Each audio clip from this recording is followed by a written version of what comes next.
Muy bien, chicos, vamos a pasar ahora al segundo tema que vamos a revisar el día de hoy y que tiene que ver con la teoría cuántica de Max Planck y el modelo atómico de Niels Bohr.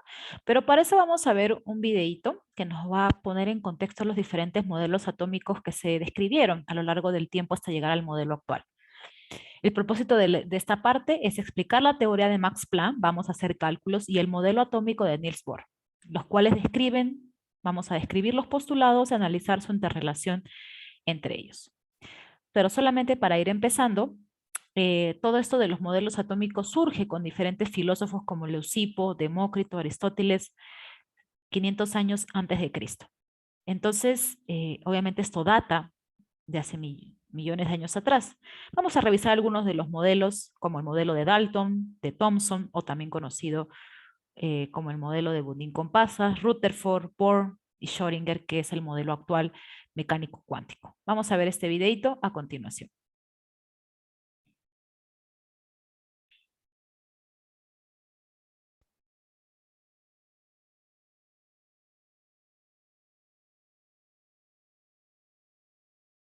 Atómica.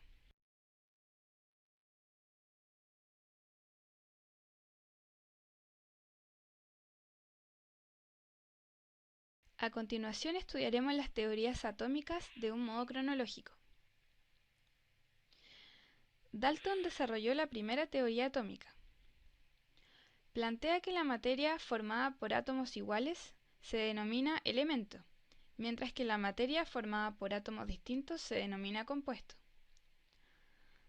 Además, Dalton postula que los átomos reaccionan para formar moléculas, siendo el número de átomos un número entero. Es decir, no existen reacciones que involucren medios o cuartos de átomos, puesto que los átomos son indivisibles. Luego, Thomson fue el primer científico en postular la existencia de una nueva partícula llamada electrón, la cual posee carga negativa. Él postula que el átomo tenía carácter eléctrico y que era como un budín de pasas, es decir, una gran masa positiva con incrustaciones de carga negativa, los electrones, y lo denominó el átomo eléctrico. Uno de sus mayores logros radica en descubrir la relación entre la masa y la carga de un electrón, gracias a lo cual Millikan años más tarde descubrió que la carga del electrón era de menos 1,6 por 10 a la menos 19 coulomb y que la masa es de 9,11 por 10 elevado a menos 28 gramos. Rutherford fue uno de los científicos más destacados del período, ya que descubrió que el átomo contenía en su interior un nuevo tipo de partícula a la que denominó protón, el cual poseía una carga positiva idéntica en magnitud a la del electrón, y una relación entre la masa del protón y la del electrón en razón de 1800 es a 1, por lo que su masa es de 1,67 por 10 elevado a menos 24 gramos. La genialidad de sus experimentos le valió el Nobel en el año 1908, además de ser ordenado caballero 6 años más tarde.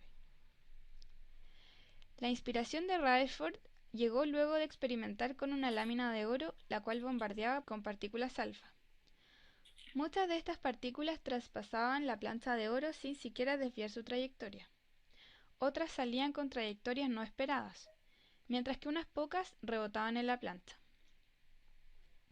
En base a esto, Rutherford estableció que entre los átomos había un espacio vacío, el que explicaba que las partículas traspasaran la lámina.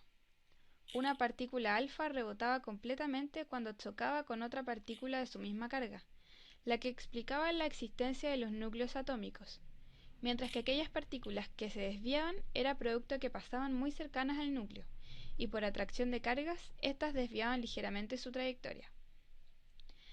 De esta manera, Rutherford concluye que el modelo atómico de Thomson era errado, y plantea su propio modelo atómico, el que propone que el átomo tenía un núcleo central y positivo, donde se concentraba la masa, y una nube de carga negativa a su alrededor.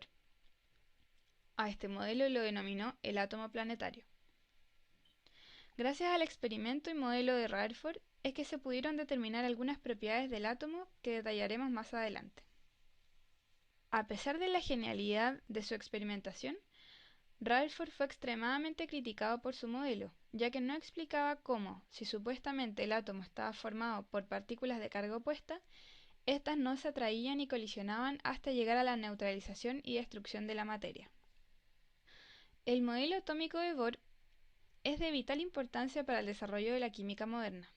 Bohr, a partir del modelo atómico de Rutherford, intenta explicar el fenómeno de atracción electrostática que experimentan las partículas que constituyen al átomo, lo que no pudo lograr Rutherford.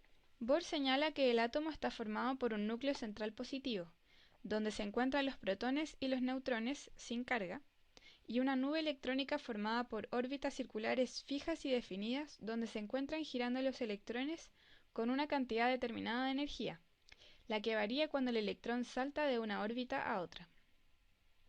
Bohr denominó a su modelo el átomo fundamental o estacionario. Además, planteó que existía una relación entre la fuerza centrípeta y la fuerza eléctrica de atracción entre los constituyentes del átomo. Al modelo de Bohr se le hicieron algunas pequeñas mejoras, como veremos a continuación. Existen 7 órbitas o niveles circulares de energía alrededor del núcleo. Un nivel u órbita indica la energía que posee un electrón y la distancia que existe entre el núcleo y los electrones. Y la energía crece en cada órbita desde el núcleo hacia afuera. A cada órbita se le asignó un número del 1 al 7. Cada nivel tiene subniveles determinados por la siguiente tabla.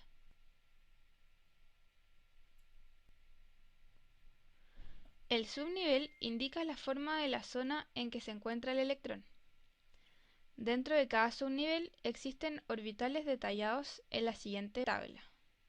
El subnivel S tiene un orbital, el P tiene 3, el D 5 y el F 7.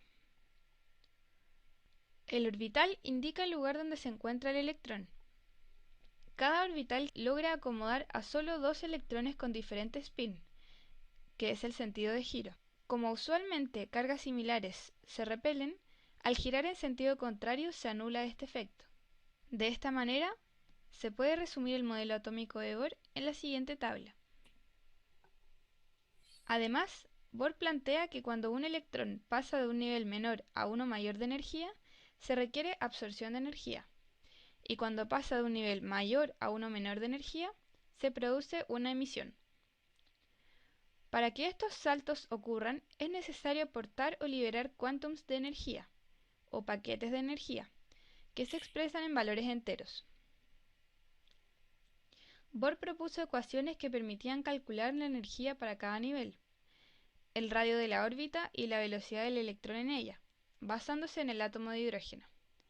Sin embargo, su modelo no fue extrapolable a otros átomos, dado que Bohr realizó sus estudios suponiendo que los átomos eran planos. Actualmente usamos el modelo mecano-cuántico para describir el mundo atómico y explicar el comportamiento del átomo. Se desarrolla entre 1924 y 1927, no por alguien en particular, sino producto del trabajo colaborativo entre de Broglie, Heisenberg y Schrödinger.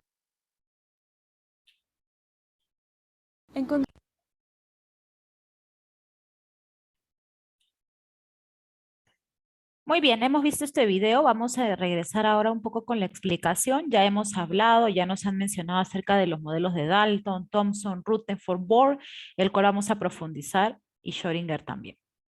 Entonces, primero vamos a ver aquí la teoría cuántica de Planck. Esta parte es bien importante que la recuerden, chicos, porque vamos a hacer ejercicios respecto a esta ecuación. Entonces, ¿cuál es la ecuación que yo debo recordar? Esta, que es igual, E, que es la energía del fotón, igual a H, que es la constante de Planck, y la constante de Planck puede expresarse de diferentes formas, o sea, de diferentes unidades.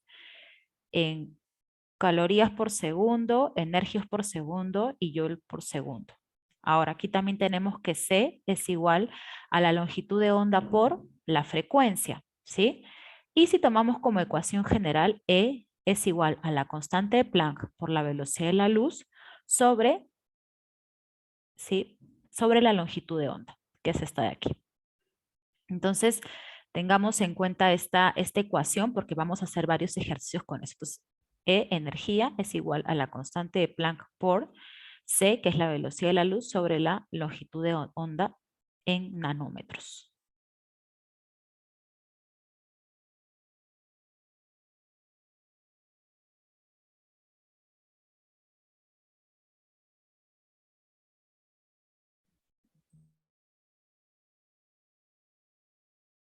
Bien, vamos a continuar. Ahora, ¿qué otra cosa más también tenemos que recordar? ¿Cuál es el aporte de Maxwell hacia el siglo XIX? Dice, Maxwell afirmó que la luz es una onda electromagnética con las siguientes características que aquí podemos observar. ¿Cuáles son? Longitud de onda, ¿sí? Que aquí podemos ver señalado entre pico y pico, ¿sí? Longitud de onda, la amplitud, la frecuencia también, y en este caso la frecuencia es de 2 ciclos por segundo, nos indica, ¿no? Aquí el tiempo nos están indicando que es 1 segundo, y por lo tanto aquí nos indican que en este caso la frecuencia es de 2 ciclos, ¿sí? Por segundo. ¿Cómo me doy cuenta? Un ciclo, 1, aquí está, digo 1, y luego tengo otro más. 2 ciclos por segundo o también llamado 2 Hz. Entonces hemos dicho que tiene las siguientes características: la amplitud, que se expresa como A, la longitud de onda, que aquí se encuentra el símbolo, la frecuencia, F, y o sea, en este caso el número de vibraciones por unidad de tiempo, S-1 o hercios, Hertz. ¿Sí? Y aquí también podemos ver nuevamente la relación que hay eh, entre la frecuencia, la velocidad de la luz y entre la longitud de onda para un periodo t de tiempo y velocidad.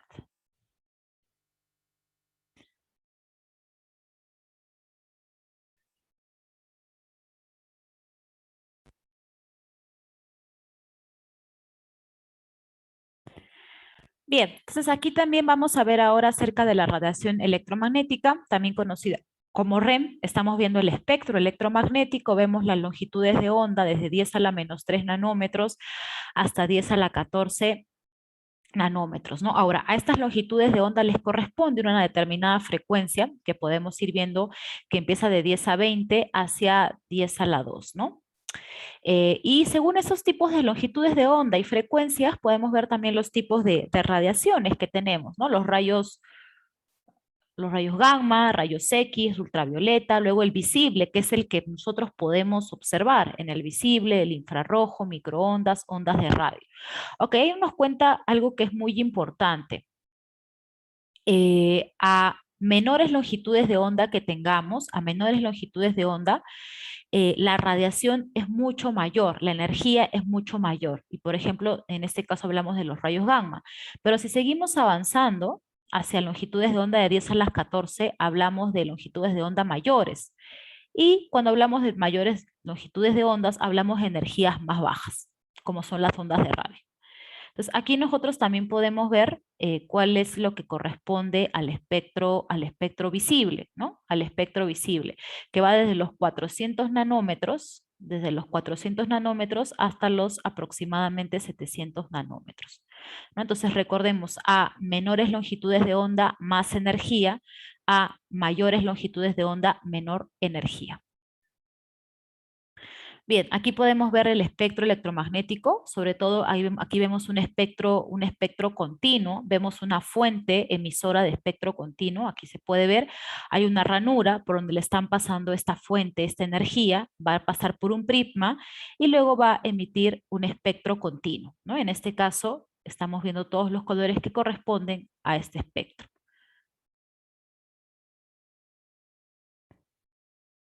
Ahora, en el caso del espectro discontinuo, más bien, a diferencia de que nos muestra, como digamos, toda una variedad, toda la gama completa, en este caso de colores, en el espectro discontinuo no nos muestra todo el espectro completo, sino más bien nos va a mostrar solamente algunas líneas espectrales que van a depender del tipo de elemento químico con el que estemos, por ejemplo, haciendo esta prueba del espectro, como cobre, sodio, estroncio. Aquí podemos ver algunos ejemplos y para cada uno de ellos este espectro va a ser distinto.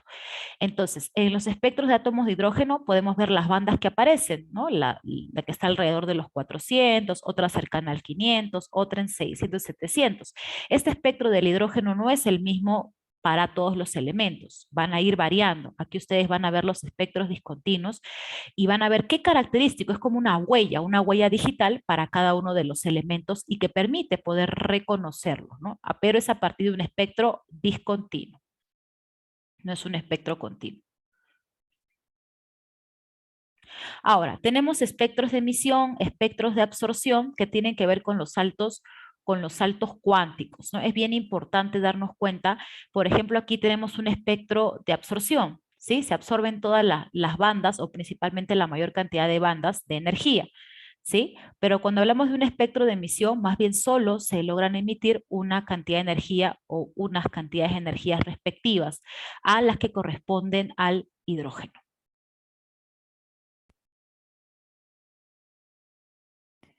Entonces, para precisar un poquito la diferencia entre un espectro de emisión y un espectro de absorción, cuando hablamos de un espectro de absorción de una materia, muestra la fracción de la radiación electromagnética incidente que un material va a absorber dentro de un rango de frecuencias. En cierto sentido, el opuesto de un espectro de emisión. Les cuento que cada elemento químico posee líneas de absorción en algunas longitudes de onda, hecho que está asociado a las diferencias de energía de sus distintos orbitales atómicos. Ahora, cada átomo, les cuento, es capaz de absorber o emitir radiación electromagnética, aunque solamente en algunas frecuencias que son características y propias de cada uno de los diferentes elementos químicos. Entonces, es importante que tengamos cuenta eso. Les voy a compartir un videito para que podamos verlo también.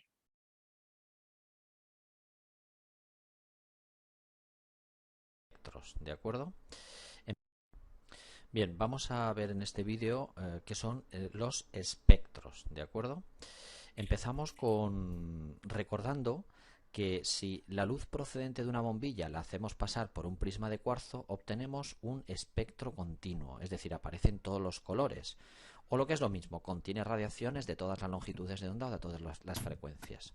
Vamos a verlo. Si aquí conectamos o cerramos el circuito, la bombilla se enciende, emite luz blanca y esta luz, al atravesar un prisma de cuarzo, se descompone en las diferentes frecuencias o colores, es decir, en lo anchas o estrechas que son las ondas. Aquí tenemos ondas de menos energía de color rojo y aquí ondas de más energía que están mucho más juntitas entre sí, que es de color violeta. Bueno, esto ocurre con la luz blanca y es el clásico, el famoso experimento que hizo ya Newton en el siglo XVIII. Pero, ¿qué ocurre si en lugar de poner una bombilla que emite luz blanca, ponemos un tubo con hidrógeno a baja presión? Es decir, en este tubo de aquí tenemos gas hidrógeno puro y a muy poquita presión, es decir, hay poquitos átomos ahí metidos. Si ahora cerramos el circuito, el hidrógeno emite también luz, pero una luz muy especial, porque esa luz, cuando la analizamos con un prisma, cuando la descomponemos, solo tiene algunos colores, solo tiene unas rayitas, aparecen unas rayas de diferentes colores, es decir, estas por ejemplo ondas de más energía y estas de menor energía, el naranja, pero son propias y características del hidrógeno, es decir, no las vamos a encontrar con otro elemento. Esto es lo que se llama el espectro de emisión. ¿Por qué es de emisión? Porque la luz la emite el propio hidrógeno al ser excitado con alta energía, es decir, aquí le estamos haciendo al hidrógeno que emita luz porque lo hemos, por ejemplo, le hemos metido una descarga eléctrica fuerte. Vamos ahora a meter, por ejemplo, otro elemento como el helio. Le metemos también, cerramos el circuito y vemos como las rayas que aparecen en el espectro de emisión del helio son completamente distintas. Y finalmente, bueno, pues podríamos meter también, por ejemplo, neón a baja presión y hacemos lo mismo. Vemos como el espectro es diferente, es decir, cada elemento químico tenía un espectro de emisión completamente distinto. Vamos a ver ahora lo contrario, es decir, el espectro de absorción.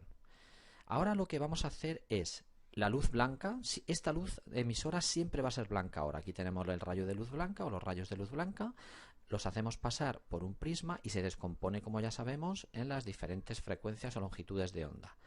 Pero, ¿qué ocurre si ahora aquí en medio, es decir, que lo atraviese la luz blanca, vamos a poner un tubo de hidrógeno a baja presión? Ahora no es el hidrógeno el que emite las rayas, la luz, sino que recibe esa luz y solo deja pasar unos ciertos colores, como veis. Es decir, aparecen unas bandas negras precisamente en el mismo sitio donde antes aparecían las rayas de color. Es decir, ahora lo que tenemos es un espectro de absorción, porque ahora el elemento, vamos a poner helio por ejemplo, el elemento absorbe solo ciertas frecuencias, ciertos elementos de luz. Y el neón, pues como veis también, tiene sus propias bandas negras. Así que ahí está la diferencia. El espectro de absorción es porque absorbe la luz.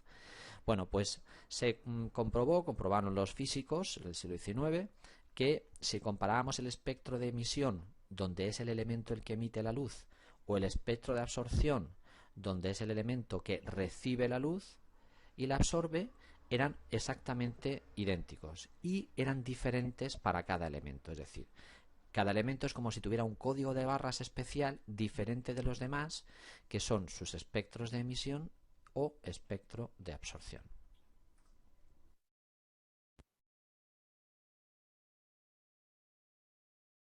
Muy bien, entonces ahí vimos un poquito más acerca de los espectros de absorción y los espectros de emisión.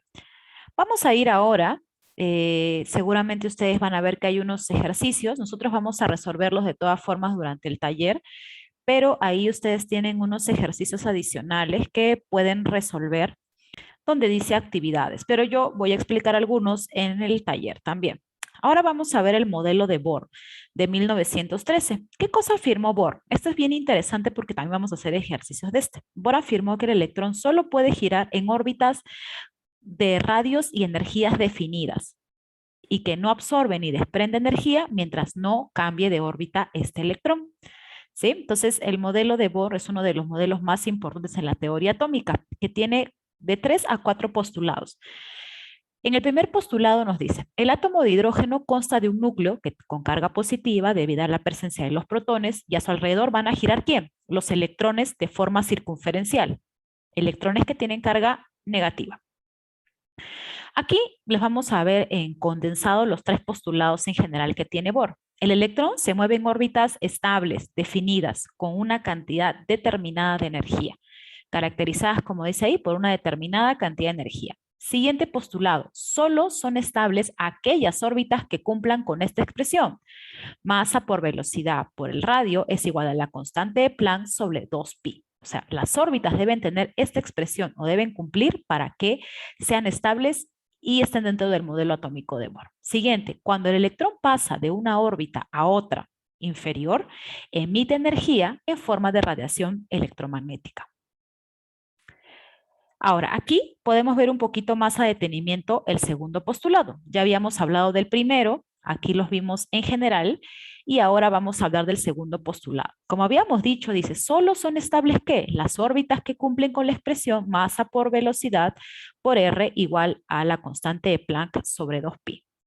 Entonces, aquí podemos ver nuevamente lo que ya habíamos comentado en el postulado anterior. Masa por velocidad por R igual a n, que es el número de, en este caso, de niveles o capas u órbitas por el número de la constante de Planck sobre 2pi. Ahora, como ustedes se pueden dar cuenta, R significa radio de la órbita, ¿sí? El radio de la órbita, y tenemos también un R sub n, o sea, un radio que va dependiendo de cada uno de los niveles o el número de nivel. ¿Cómo se puede expresar este radio en función de n? En 0.53 n al cuadrado, ¿sí? Entonces, ojo con esta ecuación, ahorita les voy a explicar cómo la vamos a utilizar.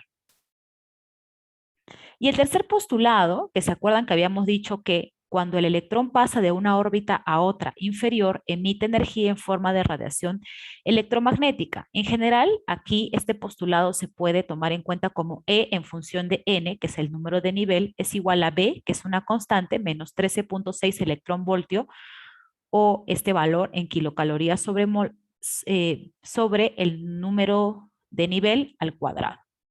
Y esto es la energía del electrón en una órbita n. Ahora, pero vamos a ver qué sucede o qué nos muestra en la gráfica, ¿sí? Entonces, aquí tenemos al núcleo, ¿sí? Tenemos al núcleo, tenemos la energía, ¿sí? La energía que es creciente en cada uno de los niveles electrónicos, E1, E2, E3, E4, ¿no?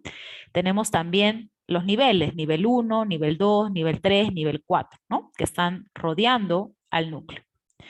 Ahora, ¿qué es lo que va a suceder? ¿Sí? Cuando primero vamos a ver aquí, tenemos aquí las órbitas circulares, ¿sí?